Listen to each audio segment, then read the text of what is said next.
নমস্কার, আজকে আমি বানাচ্ছি চিংড়ি মাছ দিয়ে ঝিঙ্গার তরকারি। এই জন্য আমি 1 কেজির মতো ঝিঙ্গা নিয়ে নিয়েছি। ঝিঙ্গাগুলোকে ছোটো ছোটো করে কেটে নিয়েছি।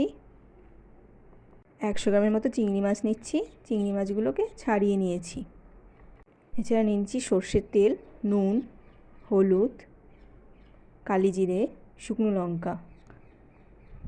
এবার কড়াইতে তেল দিয়ে দিচ্ছি। ফোড়নের জন্য কালি জিরে আর শুকনো লঙ্কা দিয়ে দিচ্ছি।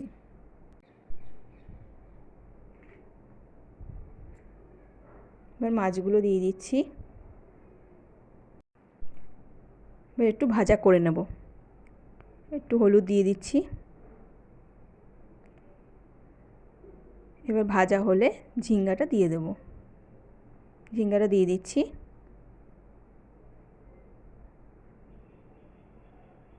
এবার পরিমাণ মতো নুন দিয়ে দিলাম, দিয়ে চাপা দিয়ে দিচ্ছি।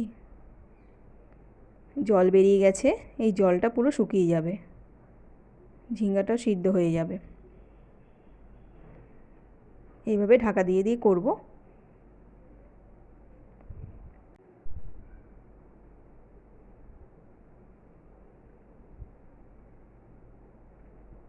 এই জলটা পুরো শুকিয়ে যাবে।